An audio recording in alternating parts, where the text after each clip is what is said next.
we help organizations make better hiring decisions based on the combination of human insights and machine learning. And I know right now you're all saying to yourselves, Ray, please tell me more. So look, we know how artificial intelligence, machine learning has permeated our lives as consumers. It helps us find things and buy things. We know that businesses are using AI in ways to do the same things, sell us things. In fact, Amazon reports that 35% of their revenue is now generated through recommendations. Netflix saves $1 billion a year through their recommendation engine. Wonderful stories there. We've heard here at this conference how education is starting to see AI permeate this vertical in ways of helping students learn better, get more engaged. And so we're seeing the same thing in hiring and selection. How are machines helping organizations better hire people? We know that recruiters are using AI in ways that help them reduce 3,000 applicants for one job down to a manageable few. We know candidates are doing the same thing, seeking out employers that really meet their needs.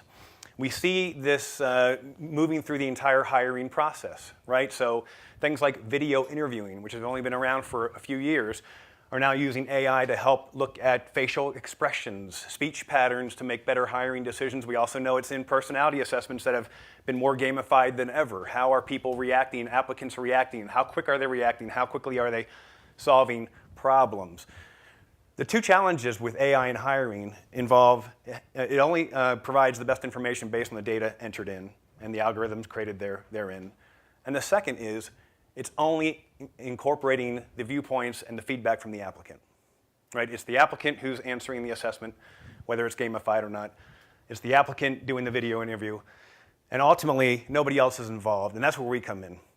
We believe, and we have shown, we have proven scientifically that the opinions of others, obviously known as references, who worked with the individual, who managed the individual, who maybe have reported to the individual, the applicant, their insights really still matter.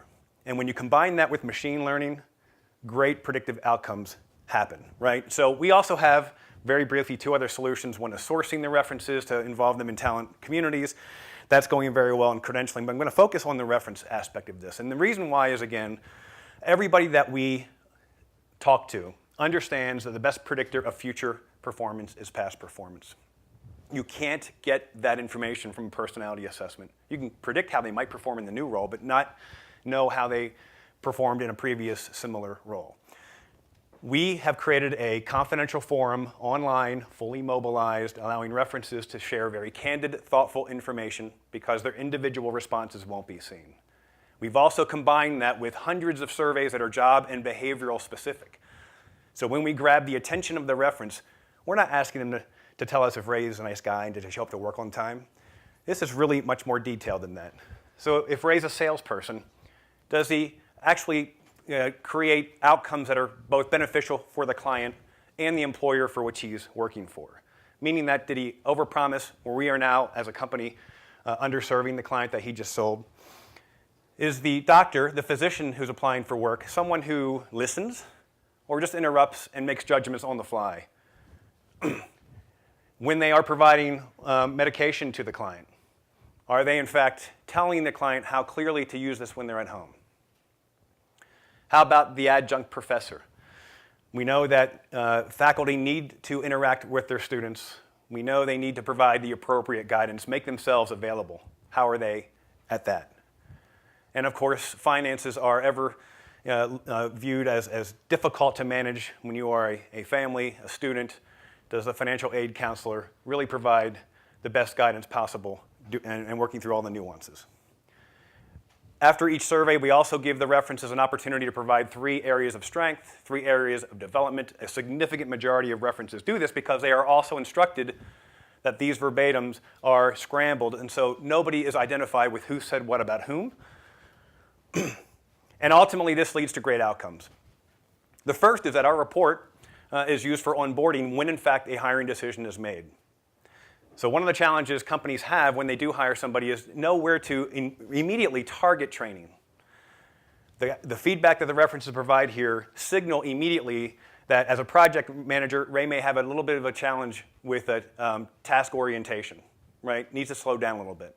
Let's train him there versus just go into a project management class where only maybe 20% of it may be relevant. We do norming.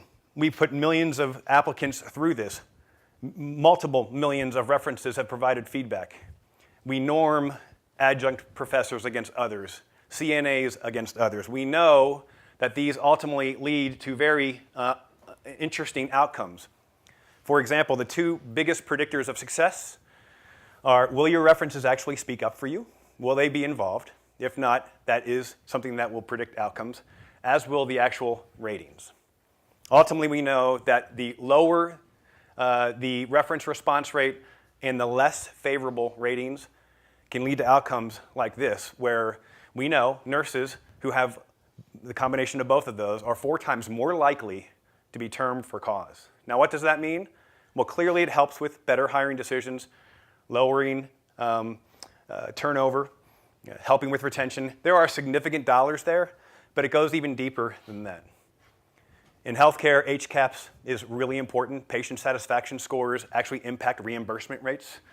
We have now seen that people who use SkillSurvey, hospitals that use SkillSurvey, outperform those that don't, and so their reimbursement rates improve. And when hospitals have 1-2% margin rates, this is very significant. So think about it in sales.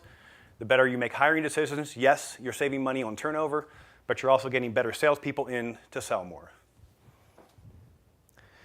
All of this is supported by a foundation built by IO psychologists around reliability, validity, compliance.